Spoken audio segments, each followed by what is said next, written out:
Hey all, it's Matt, your average gamer, and for this video we're going to be doing something entirely different. We've done a couple videos on crafting builds, but this is specifically for Fate. This is going to be how to craft an overpowered Fate build in Elden Ring. We will be answering many questions too, a ton of questions in this video, more than I usually answer in any video, but it's going to be slower too, so you can keep a good pace and learn a lot from this one. We're going to be talking about what seal is best, what talismans to use, and how to make an incredibly powerful Fate build. We're going to go into detail too onto taking your build, your specific Faith build, and turning it into something really good. How to turn it into a very, very strong and viable build, and as a whole, talking about the power of Faith in Elden Ring. Cannot wait to get into this one. There's so much information here, but first things first, we're going to talk about the seals and soft caps.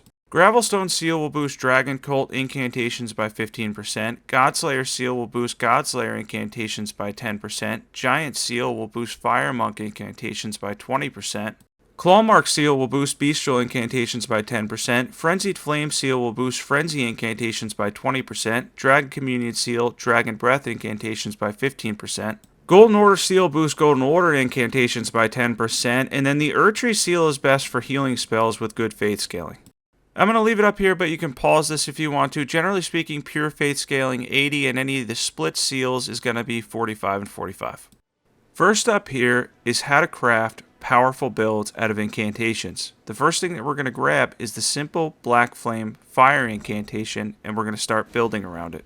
Now, after we grab this incantation, be on the lookout for information that pops up on the screen. There's going to be a ton of information that pops up throughout this, and that's going to help you out a lot. Now that we've picked the Black Flame Fire spell, since we went over what seals boost each incantation, we're going to use the Godslayer seal for a 10% boost. Let's see how much damage we do here. 991 damage. We can definitely do better than that. Holding the Black Flame incantation down tells me something. It's chargeable. It has a longer duration when you hold it down, which means it's going to be boosted by the Godfrey icon, an additional talisman we can use. First things first though, we know it's fire damage because it says Black Flame, so we're going to boost the fire damage. The flame tier will give us 20% more damage for the fire, and this goes for all elemental types, so if you're doing lightning, you would go with the lightning tier or holy, the holy tier. We're going to grab the faith tier as well, so we can hit 80 faith. Now that we know the damage type, we can start building around it a little bit more, but before that, let's see how much damage we can do just using the tier. We're going to drink our tier, which has the flame tier in it, and the faith tier. Let's see how much it increases. And we hit for 1267 damage. We can definitely do better than that, but with the tier alone, we already saw an increase of around 300. That's pretty substantial, about 370 damage or so. Let's jump in and start making more out of this build. Next up is for talismans. Now first things first, as far as our talismans go, we already know that the damage type is fire. We realized that right away when we added the flame tier, so we're going to combine that with the fire scorpion charm. That's a solid pick for us, as we'll be boosting the fire damage now by a combined 32%. Next up is the Godfrey icon. You saw on screen that it was definitely chargeable. This will boost our damage by 15% more as well. Now let's check out our other options. Next good option for us, since it's an incantation, will be the Phlox Canvas Talisman. That'll increase the damage on all incantations by 8%. A solid choice here.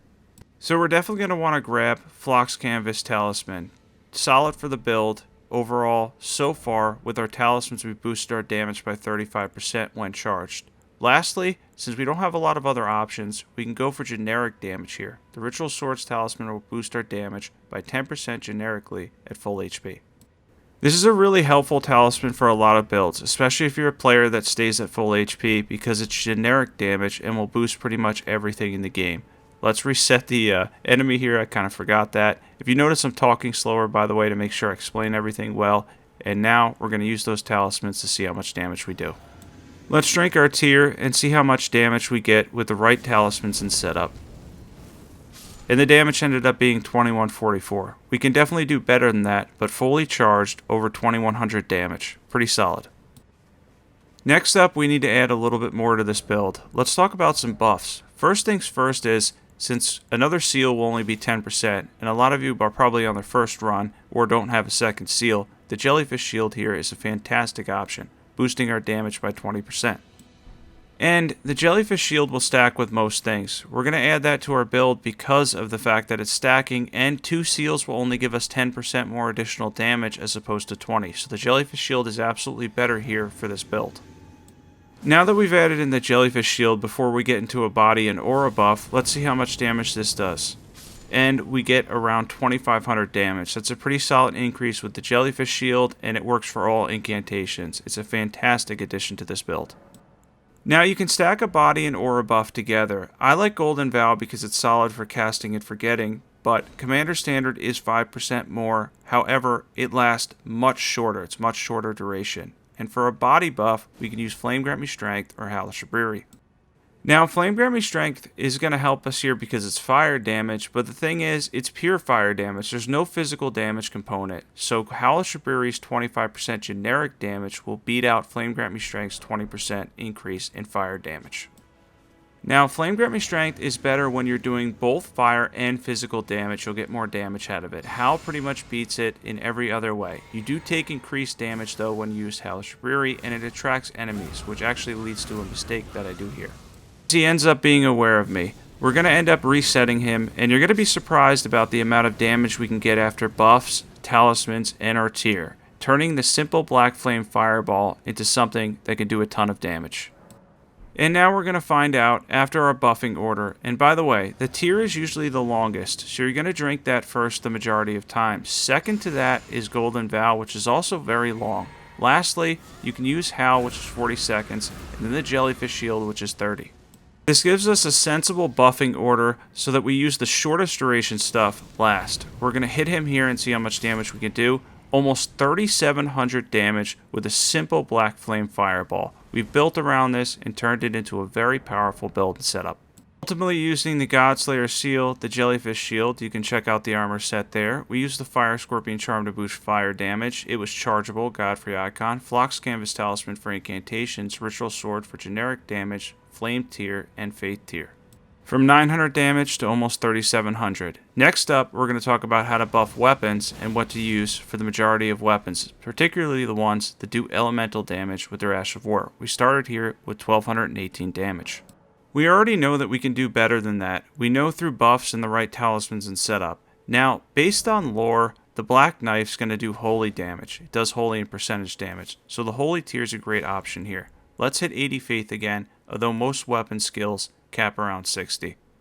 As far as the second option though, the faith tier is going to give us a couple points of damage. There's not a ton of other great options to increase the damage. You can throw in something like the defense tier if you want. Let's drink the tier here and see how much damage we've boosted this by. Alright, let's see if we boosted the damage at all. 1491 we already hit for better numbers. That's excellent. Let's continue to build around the Black Knife and its Ash of War, Blade of Death. Now we're going to look at Talisman. Since it's a weapon skill, we're going to immediately go for the Shard of Alexander. That works for pretty much all weapon skills that use either L2 or left trigger. Second Talisman, we are doing holy damage. We talked about this before, combining the tier with the right talisman. So we're going to go for the Sacred Scorpion Charm and boost our holy damage by a total of 32%.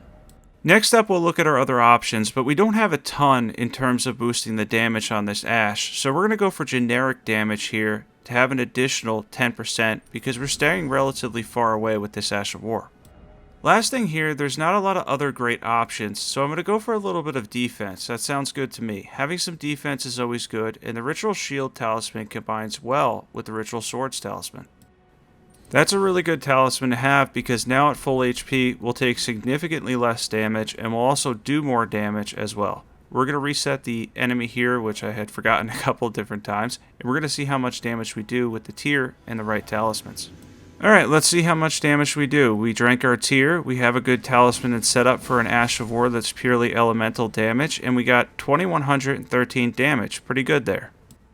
But we can do more, of course. Now, we learned from buffing that we can stack an aura and body buff. We're going to use that in this case. Jellyfish Shield won't work here because it doesn't work with most Ashes of Wars in the game, besides the Dark Moon Greatsword, but that's a story for another day. We're going to grab Golden Vow and then Hellish Rebury to generically boost the holy damage.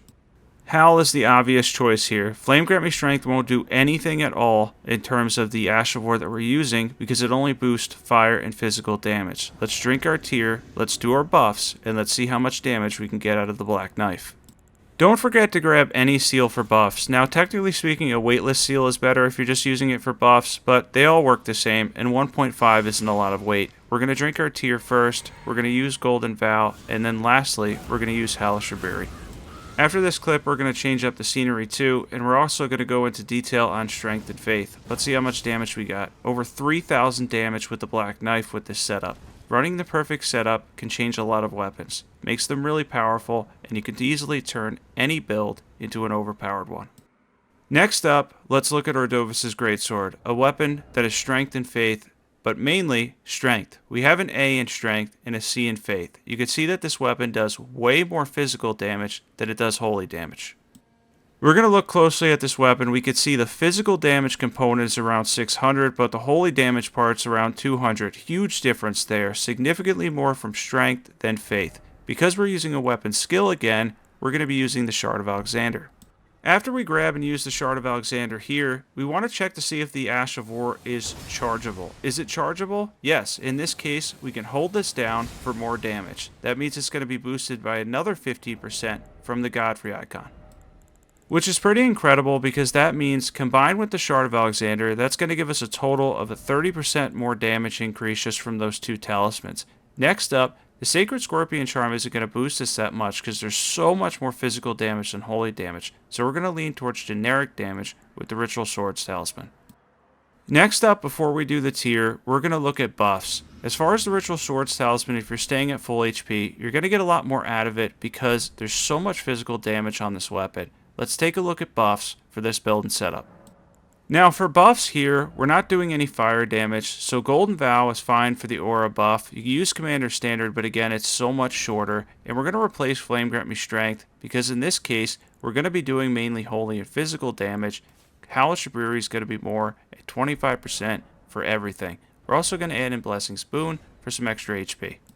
Now for tiers, there's not a ton of options, so I'm fine with taking a lesser boost, going for the 20% increase in holy damage, because we don't have a ton of options that are going to increase our damage, and then the Faith tier, that'll give us the 45 Faith, and by the way, we're going to have 60 Strength when we're two-handing it. I'll show stats a little bit later. And now, we're going to head into battle. We're going to end up doing our buffs, and we're going to test this build on the dragons in Caelid to see how much damage we can do. These respawning dragons, by the way, in Caelid are excellent for testing builds. Drink your tear, use Golden Vow, then Halashaburi. Be sure to charge the Ash of War as much as possible because you're going to maximize your damage that way. Getting the 15% boost from the Godfrey icon is huge. If you don't have time, you can always just hit it really quick if you feel like you're going to have a short amount of time, but if you have enough time to charge it, it's always better to charge it because you're going to get more damage out of it. In this case, you'll actually get more posture damage out of this Ash of War too by charging it. This truly is an incredible Ash of War, by the way. It is a shame that it does holy damage at all and it's so bad in the late game, but overall the physical damage component and everything makes Ordovis' Greatsword a really solid choice for both fun and a decent amount of damage. And we'll talk about this later. We're going to have some notes on it where I go over everything, but as far as the Ash of War itself, if it hits, if it's physical, if it's melee, it's going to scale more with AR and the weapon itself. If it's purely elemental, in almost all cases, it's going to scale with your Fate stat. So it's important to keep that in mind. Things like the Godslayer's Greatsword and Ordovis' Greatsword are going to scale more with AR and the strength and the scaling on the weapon. In Godslayer's Greatsword's case, it's going to be Faith and Dexterity. And then you have the Blasphemous Blade's Ash of War Taker's Flame, which is going to be all Faith. And in many cases, you can actually tell how the weapon looks and what kind of contact you're making with the weapon, whether or not it's going to be purely elemental and Faith scaling, or on the other hand, scaling more with AR. In this case, it's more with AR. We have 75 strength, two-handing. I thought we had 60, but we had 75, 45 Faith. Good damage all around for this build. And our last project here is we're going to make a build from scratch. First things first, I picked the Iron Greatsword. Then I'm going to pick an Ash of War. In this case, I'm going to use Repeating Thrust, and I'm going to go for Sacred Affinity. We have two options, Sacred or Flame Art. Both will scale with Faith. Now for our tier, we already know we're doing holy damage, right? Because we're in Sacred Affinity, Flame Art would be fire. In this case, we're going to use the holy tier. Second to that, I chose the Faith tier, but because the Ash of War Repeating Thrust is relatively quick, you could use the Thorny tier as well. And lastly, we're going to go for an aura and body buff again. And of course, in this case, it's going to be Golden Vow and Halashaburi again to no surprise, because that's generically going to boost our damage and will be 5% more than Flame Grant Me Strength's 20% physical damage buff. I know I'm talking slow, by the way, but I'm trying to pace this out in a way that you could easily understand how to craft and make builds. First things first is we have a skill here, so we're going to use the Shard of Alexander. That to me right there is a huge buff for most skills at the 15% it gives you. Next up, we're doing holy damage, so why not try the Sacred Scorpion Charm for some extra holy damage and combine that with a holy tier. Next thing is it chargeable? In this case it's not, it doesn't change at all. However, it is relatively quick, so let's use something that can build up on successive attacks. In this case, we're going to go for Rotten Wing Sword Signia. That'll give us a nice added damage boost on top of the Shard of Alexander and the Sacred Scorpion Charm. Lastly, let's go for something defense-wise. Now you could go for Millicent's Prosthesis here, or Ritual Sword's Talisman for generic damage, but I'm going to add some defense since we're a melee build. See, we looked at the damage type, we checked if it was chargeable, we see what it built up on, in this case it's very quick, and then we built around it. It was very easy and very simple to make builds in Elden Ring, and hopefully with this guide it'll help you do exactly that. Alright, let's try this. First things first, we're going to drink our tier that has the longest duration. We've mentioned that several times, but I want to make that clear that that's the order you should always do it in because it's best for pretty much everybody to go with the longer duration stuff first. Then Golden Vow, then Halashaburi. Now that we've done our buffs, we're going to go into battle. Typically, I'd probably be a little bit closer here, and unfortunately, you'll end up seeing the dragons end up being too close to each other. I end up aggroing both, but overall, this turns into, while probably not an overpowered build necessarily, a very good build around repeating thrust in Sacred Affinity, which is kind of an odd choice, but that's why I picked it. I will show off my favorite Faith build through crafting Faith builds at the end of this one. You guys probably already know what this is. It involves around Flaming Strike. I will show that one though because it absolutely is my favorite, and we're going to take on the second dragon here and see how much damage we can do to this one too. And it does add up to a lot. Every Ash of War is giving us about 2,000 to 2,500 damage. That's pretty solid. They don't have an incredible amount of holy resistance because they're dragons after all, and we are doing pierce damage, which is helping, but the damage is quite good based on what we build around. Yeah, based on what we built around, we ended up with a weird build. That's why, again, I chose this kind of to do something different. Of course, with repeating thrust, in most cases, if you go for blood affinity or a bleed build, you're going to get so much more damage. But in this case, we went for a sacred repeating thrust build to show you how to build around it. The reason I picked an odd one, and something not ridiculously overpowered in this case, is to show you the amount of versatility you have when you know how to build around something. Use the elemental damage type, check to see if it's chargeable, the Shard of Alexander, and then see if it builds up on quick attacks to make powerful Faith builds. Now, for questions to ask. We just mentioned this, but is it chargeable? If it is, use the Godfrey icon. Is it a skill that uses L2 or left trigger? Shard of Alexander. Is it an incantation? Flock's Canvas Talisman is great. What damage type? Damage type tier plus Scorpion Charm, 32% more damage. Does a second seal do 20% or more? If not, Jellyfish Shield is more damage. Do I have a second seal? First run Jellyfish Shield. Buffs you can pause. I like Golden Vow for cast and forget, and then Flame Grant Me Strength beats Hal when you're doing both fire and physical damage. How Faith Ashes of War work in Elden Ring. If it's purely elemental, it is likely to scale only with Faith. If it has a physical damage component, it will scale with AR or will split the damage. Hold it down longer to see if the animation is longer, because if it is, it's likely to be chargeable. Other notes, 60 Vigor is great, and 50 Vigor for casting is fine. Most Faith weapons cap really well on the Ashes of War around 50 to 60, but having 80 allows you to use most of the seals in the game. Variety is almost always more fun and gives you more versatility. Most importantly, have fun. Let's jump into my favorite Faith build that you can craft from Ashes of War. Let's break down my favorite build, the Burning Bandit build. This works around Flaming Strike. First things first is we're doing a ton of fire damage and Flame Art Affinity, getting a B on both Bandit Curved Swords and around 750 AR, so we're going to increase our fire damage with the Fire Tier and the Fire Scorpion Charm. That adds 32% more damage. Then, I want to see what I'm doing. I'm not using a chargeable skill, and I'm not even really using the Ash as much, just mainly for the extra fire damage on the weapon, which means we're building up on successive attacks. So we're going to build up as much as we can on that. And for the build, we have 2 Bandit Curved Swords in Flame Art with Flaming Strike. We're using the Raptor's Black Feathers because we're doing jump attacks. Fire Scorpion Charm, Rotten Wing Sword Insignia, Millicent's Prosthesis, the Claw Talisman for the jump attacks as well. Fire Tier, Thorny Tier. You could stun Margit with Margit's Shackle. As you can see, Flame Art Affinity gave us that B in Faith scaling, so we can invest heavily in Faith. That'll cap around 60, but you'll get decent damage all the way up to 80 Faith. We have 60 Vigor, 22 Mind, and 24 Endurance. Thanks for watching this one. Definitely be sure to sub if this helped. If you want to see how to create and craft a build for each damage type, let me know in the comments below. I know I paced it a little bit slower in how I was talking, but I wanted to make sure, because I talk so fast in my videos, that I make it clear on each and every detail of the video so that you can start crafting your own powerful and overpowered faith builds. I hope this video helped. We hit 25,000 subs, which is incredible. Thank you all, and see you soon.